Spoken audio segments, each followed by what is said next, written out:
ನ್ಯೂಸ್ಗೆ ಸ್ವಾಗತ. ಚಿಕ್ಕೋಡಿ ತಾಲೂಕಿನ ಕಬ್ಬೂರು ಗ್ರಾಮದ ವಿಜಯನಗರ ಕ್ರಾಸ್ ಶಾಲೆಯಲ್ಲಿ ವಾರ್ಷಿಕ ಸ್ನೇಹ ಸಮ್ಮೇಳನ ಹಾಗೂ ರಾಷ್ಟ್ರೀಯ ವಿಜ್ಞಾನ ದಿನಾಚರಣೆ. ಶ್ರೀಮತಿ ಗೀತಾಮ್ಮ ಭಾಗ್ಯಸ್ಮಾರಕ ಕನ್ನಡ ಮಾಧ್ಯಮ ಹಿರಿಯ ಪ್ರಾಥಮಿಕ ಶಾಲೆಯಲ್ಲಿ ವಾರ್ಷಿಕ ಸ್ನೇಹ ಸಮ್ಮೇಳನ ಹಾಗೂ ರಾಷ್ಟ್ರೀಯ ವಿಜ್ಞಾನ ದಿನಾಚರಣೆ ಕಾರ್ಯಕ್ರಮ ಜರುಗಿತು. ಕಾರ್ಯಕ್ರಮದ ಅಂಗವಾಗಿ ವಿಜ್ಞಾನ ವಸ್ತು ಪ್ರದರ್ಶನ, ವಿಜ್ಞಾನ ರಂಗೋಲಿ ಸ್ಪರ್ಧೆ ಜರುಗಿತು ಮತ್ತು ವಿದ್ಯಾರ್ಥಿಗಳಿಗೆ ವಾರ್ಷಿಕ ಕ್ರೀಡಾಕೂಟದ ಬಹುಮಾನಗಳನ್ನು ವಿತರಣೆ ಮಾಡಲಾಗಿದೆ. ಹಾಗೂ 7ನೇ ತರಗತಿ ವಿದ್ಯಾರ್ಥಿಗಳ ಬೀಳ್ಕೊಡುಗೆ ಸಮಾರಂಭವನ್ನ ಜರುಗಿತು. ವಿದ್ಯಾರ್ಥಿಗಳಿಂದ ವಿವಿಧ ಸಾಂಸ್ಕೃತಿಕ ಕಾರ್ಯಕ್ರಮಗಳನ್ನು ನಡೆಸಿದ್ರು. ದಿವ್ಯ ಸಾನ್ನಿಧ್ಯವನ್ನ ವಹಿಸಿಕೊಂಡವರು ಶ್ರೀ ರೇವಣಸಿದ್ಧ ಶಿವಾಚಾರ್ಯ ಸ್ವಾಮಿಗಳು, ಗೌರಿಶಂಕರ ಮಠ ಕಬ್ಬೂರ ಅಧ್ಯಕ್ಷರು, ಶ್ರೀ ಡಾಕ್ಟರ್ ಆರ್.ಕೆ. ಭಾಗ್ಯ ಅಧ್ಯಕ್ಷರು, ಶ್ರೀಮತಿ ಜಿ.ಎಂ. ಭಾಗಿ, ಶಾಲೆ ಕಬ್ಬೂರ್ ಇವರಿಂದ ಶಾಲೆಯ ಕುರಿತು ಭಾಷಣ ಮಾಡಿದ್ರು. बोलो भारत माता की जय, बोलो भारत माता की जय. ಮೊದಲನೆಯದಾಗಿ ತಮ್ಮೆಲ್ಲರಿಗೂ ಮಧ್ಯಾಹ್ನದ ನಮಸ್ಕಾರಗಳನ್ನು ತಿಳಿಸ್ತಾ, ಯಾವತ್ತು ಭಾಗ್ಯಶಾಲೆಯ ಎಲ್ಲ ಹಿತೈಷಿಗಳನ್ನೊಳಗೊಂಡು ಇವತ್ತಿನ ಶ್ರೀಮತಿ ಗೀತಾಮ್ಮ ಭಾಗಿ ಕಾನ್ವೆಂಟ್ ಕನ್ನಡ ಶಾಲೆಯ 7ನೇ ವರ್ಗದ ಬೀಳ್ಕೊಡುವ ಸಮಾರಂಭ ಹಾಗೂ ರಾಷ್ಟ್ರೀಯ ವಿಜ್ಞಾನ ದಿನಾಚರಣೆಯ ಅಂಗವಾಗಿ ಈ ಭವ್ಯ ವೇದಿಕೆಯ ಮೇಲೆ ದಿವ್ಯ ಸಾನ್ನಿಧ್ಯವನ್ನು ವಹಿಸಿರತಕ್ಕಂಥ ಕಬ್ಬೂರಿನ ಶ್ರೀ ಷಡಕ್ಷರಿ ಬ್ರಹ್ಮ ರೇವಣಸಿದ್ಧ ಶಿವಾಚಾರ್ಯ ಮಹಾಸ್ವಾಮಿಗಳು, ಗೌರಿಶಂಕರ ಮಠ ಕಬ್ಬೂರ್ ಪೂಜ್ಯರ ಪಾದಾರವಿಂದಗಳಿಗೆ ಕೊಡಮಟ್ಟು. ಯಾವತ್ತು ಶಿಕ್ಷಣ ಪ್ರೇಮಿಗಳು, ನಮ್ಮೆಲ್ಲರ ಹಿರಿಯರು, ಮಾರ್ಗದರ್ಶಕರು ಹಾಗೂ ನಿಡಸೋಶಿ ಶಿಕ್ಷಣ ಸಂಸ್ಥೆಯ ಕಾರ್ಯದರ್ಶಿಗಳು, ಹಿರಣ್ಯಕೇಶಿ ಸಹಕಾರಿ ಸಕ್ಕರೆ ಕಾರ್ಖಾನೆಯ ನಿರ್ದೇಶಕರು, ಶಿಕ್ಷಣ ಪ್ರೇಮಿಗಳು ಆಗಿರತಕ್ಕಂಥ ಶ್ರೀ ಸುರೇಶಣ್ಣ ಬೆಲ್ಲದವರೇ, ಹಾಗೂ ಈ ಶಿಕ್ಷಣ ಸಂಸ್ಥೆಯ ಸಂಸ್ಥಾಪಕ ಅಧ್ಯಕ್ಷರು, ಜಿಲ್ಲೆಯ ವಿಶ್ವ ಹಿಂದೂ ಪರಿಷತ್ತಿನ ಅಧ್ಯಕ್ಷರು, ಕರ್ನಾಟಕ ಉತ್ತರ ಪ್ರಾಂತದ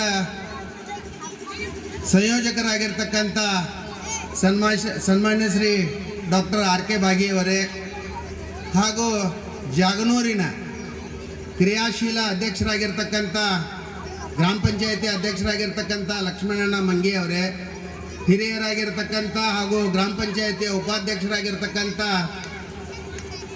ಮಲ್ಲೇಶಣ್ಣ ಅವರೇ, ಹಾಗೂ ನಮ್ಮ ಸಮಾಜದ ಉಪಾಧ್ಯಕ್ಷರು ಹಾಗೂ ಈ ಸಂಸ್ಥೆಯ ಉಪಾಧ್ಯಕ್ಷರಾಗಿರ್ತಕ್ಕಂಥ ಮಾದೇವಣ್ಣ ಜೀವನಿ ಅವರೇ, ಈ ಶಾಲೆಯ ಮುಖ್ಯೋಪಾಧ್ಯಾಯರು. ಈ ಸಂಸ್ಥೆ ಬೆಳೆದು ಬಂದ ದಾರಿಯನ್ನು ಮುಖ್ಯೋಪಾಧ್ಯಾಯರು ಹೇಳಿದರು. ಈ ಸಂಸ್ಥೆ 19 ವರ್ಷಗಳ ಹಿಂದೆ ಹುಟ್ಟಿಕೊಂಡಿರತಕ್ಕಂಥ ಸಂಸ್ಥೆ. ಬಹುಶಃ ಕಬ್ಬೂರಲ್ಲಿ KM ಬೆಲ್ಲದ ಬಿಟ್ಟ ಮೇಲೆ KM ಬೆಲ್ಲದ ಹೈಸ್ಕೂಲ್ ಒಂದಿತ್ತು.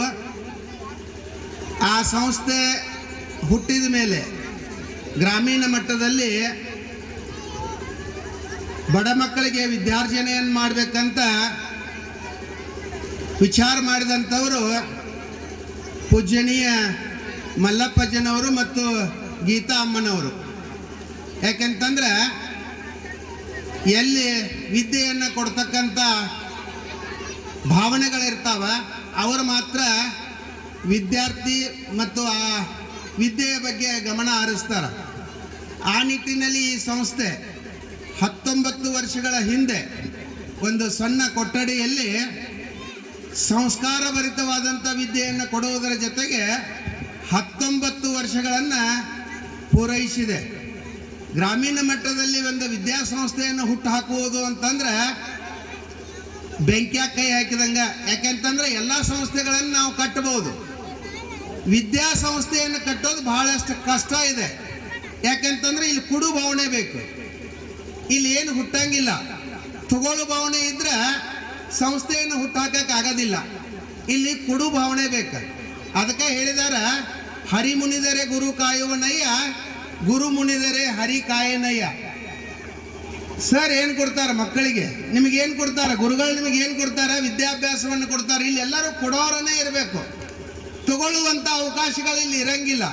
ವಿದ್ಯಾರ್ಜನೆಯನ್ನು ಮಾಡುವುದರ ಜೊತೆಗೆ ಸಂಸ್ಥೆಯನ್ನು ಏನು ಹುಟ್ಟಾಕ್ತಾರಲ್ಲ, ಇಲ್ಲಿ ಕೊಡು ಭಾವನೆಯನ್ನು ಇದ್ದವರು ಮಾತ್ರ ಸಂಸ್ಥೆಯನ್ನ ಕಟ್ಟಲಿಕ್ಕೆ ಸಾಧ್ಯ. ಅದು ಗ್ರಾಮೀಣ ಮಟ್ಟದಲ್ಲಿ ನಾನೊಬ್ಬ ಮಾಜಿ ಸೈನಿಕನಿರೋದ್ರಿಂದ ಬಹಳಷ್ಟು ವಿದ್ಯಾ ಸಂಸ್ಥೆಗಳಿಗೆ ನಾನು ಹೋಗ್ತೇನೆ. ಬಹಳಷ್ಟು ಕಾರ್ಯಕ್ರಮಗಳಿಗೆ ಎಲ್ಲೆಲ್ಲೋ ಕರೆದಿರ್ತಾರೆ, ಅಲ್ಲೆಲ್ಲ ಕಡೆನೂ ನಾವು ನೋಡ್ತೇವೆ. ವಿದ್ಯಾಸಂಸ್ಥೆಗಳನ್ನು ನಡೆಸೋದು ಬಹಳಷ್ಟು ಕಷ್ಟ ಇದೆ. ಯಾಕಂತಂದ್ರೆ ಹಿಂದೊಂದು ಕಾಲ ಇತ್ತು, ವಿನಯದಿಂದ ವಿದ್ಯೆಯನ್ನು ಪಡಿತಿದ್ರು. ಬಹಳಷ್ಟು ವಿನಯದಿಂದ ವಿದ್ಯಾರ್ಥಿಗಳು ವಿದ್ಯೆಯನ್ನು ಪಡಿತಿದ್ರು. ಪಾಲಕರು ಅದಕ್ಕೆ ಹೆಂಗೆ ಬೆನ್ನೆಲುಬಾಗಿ ನಿಲ್ತಿದ್ರು ಅಂತಂದ್ರೆ, ಯಾವುದೋ ಒಂದು ಶಿಕ್ಷಕರ ಕಂಪ್ಲೇಂಟನ್ನು ವಿದ್ಯಾರ್ಥಿಗಳು ತಗೊಂಡು ಮನೆಗೆ ಹೋದಾಗ ಮೊದಲು ಪಾಲಕರನ್ನ ವಿದ್ಯಾರ್ಥಿಯನ್ನ ಹೊಡಿತಿದ್ರು, ಬೇಡ ಅವರಿಗೆ ತಿಳಿಸಿ ಹೇಳ್ತಿದ್ರು. ಈಗ ಅದು ಉಲ್ಟಾ ಅದ. ಈಗ ನೀವು ಪಾಲಕರು ಬಂದಿದ್ದೀರಿ, ಅಕ್ಕಂಗಿಯರು ಬಂದಾರ. ಮೇನ್ ಹೆಚ್ಚಂದ್ರೆ ಅಕ್ಕಂಗಿಯರ ಗುಂಪ ಹೆಚ್ಚೈತಿ. ಮಕ್ಕಳ ಬಗ್ಗೆ ಕಾಳಜಿ ಇದ್ದವರು ಅವ್ರ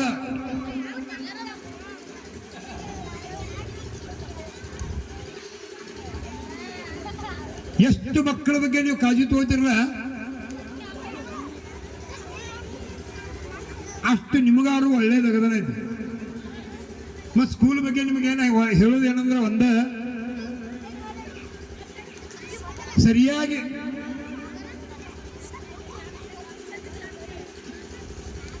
ಈ ಸ್ಕೂಲ್ ಒಳಗೆ ಫೀ ಬರಲಿಲ್ಲ ಅಂದ್ರೆ ಸ್ಕೂಲ್ ನಡೆಸೋದು ಭಾಳ ತ್ರಾಸ ಐತಿ.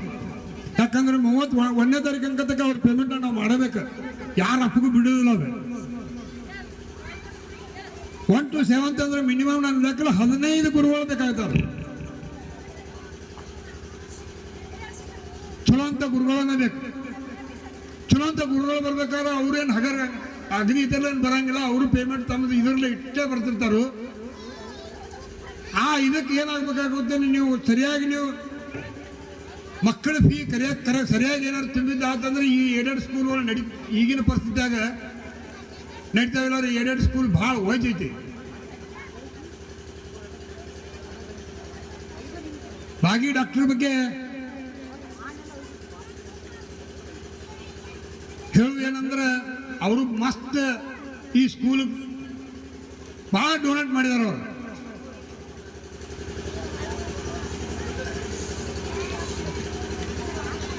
ಸ್ಕೂಲು ಒಳ್ಳೆ ರೀತಿಯಿಂದ ಐತಿ, ಒಳ್ಳೆ ಹೆಸರು ಐತಿ. ಇನ್ನೇನು ಭಾಳ ಅವ್ರ ನನ್ನ ಲೆಕ್ಕ ಇನ್ನೊಂದು 2 ವರ್ಷದೊಳಗನ ಇದು ಎಳ್ಳು ಆಗ್ಬೋದು. ಯಾಕಂದ್ರೆ ಲಕ್ಷಣ ಇದೈತಿ. ಯಾಕಂದ್ರೆ 2005ರಿಂದ ಇದನ್ನ ನಡ್ಸ್ಕೊತ ಬಂದರು. 1 to 7th ಭಾಳ ಇನ್ನೊಂದು ಒಂದು 2-3-4 ವರ್ಷದೊಳಗನೆ ಏಡೆಡ್ ಆಗ್ಬೋದು. ಏಡೆಡ್ ಏನಾರು ಆತಂದ್ರೆ ಭಾಳ ಒಳ್ಳೆ ರೀತಿಯಿಂದ ಸ್ಕೂಲ್ ಮುಂದೆ ಪಿಕಪ್ ಆಗ್ತಾವೆ. ತಾನ ಆಟೋಮೆಟಿಕ್ ನಾವು ಆ ಸ್ಕೂಲ್ ತನ್ನ ಇದ್ರನಾಗ ತಾನು ನಡೀತೈತಿ. ಇಟ್ಟು ಹೇಳಿ ಪಾಲಕರಿಗಾಗಲಿ ಇವ್ರಿಗಾಗಲಿ ನಿಮ್ಮ ಕೈ ಮುಗಿದು ಹೇಳ್ತೀನಿ, ಚಂದಂಗೆ ಫೀದು ಒಳ್ಳೆ ರೀತಿಯಿಂದ ನೀವು ಕಲೆಕ್ಷನ್.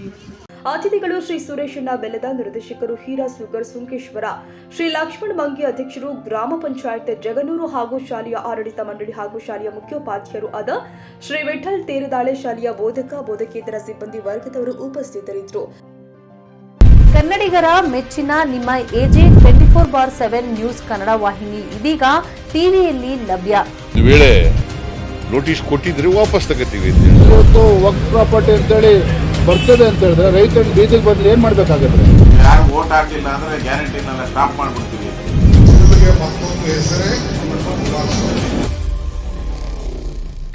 ಕರ್ನಾಟಕ ಮತ್ತು ದೇಶ ವಿದೇಶ 360 ಡಿಗ್ರಿ ಸುದ್ದಿ ಹಾಗೂ ಉತ್ತರ ಕರ್ನಾಟಕ, ಬೆಳಗಾವಿ, ಬಾಗಲಕೋಟೆ, ಧಾರವಾಡ, ಹಾವೇರಿ, ಗದಗ, ಬಿಜಾಪುರ ಜಿಲ್ಲೆಯ ಕ್ಷಣ ಕ್ಷಣದ ವಿವರವನ್ನ ಪಡೆಯುವುದಕ್ಕೆ ಎಜೆ 24/7 ನ್ಯೂಸ್ ಕನ್ನಡ ವಾಹಿನಿಯನ್ನ ಲೈಕ್ ಮಾಡಿ, ವಿಡಿಯೋಗಳನ್ನ ಶೇರ್ ಮಾಡಿ, ಕಮೆಂಟ್ ಮಾಡುವ ಮೂಲಕ ನಮ್ಮ ವಾಹಿನಿಗೆ ಸಹಕಾರ ನೀಡಿ ಮತ್ತು ಚಾನೆಲ್ ಅನ್ನ ಸಬ್ಸ್ಕ್ರೈಬ್ ಮಾಡಿ. ಧನ್ಯವಾದಗಳು.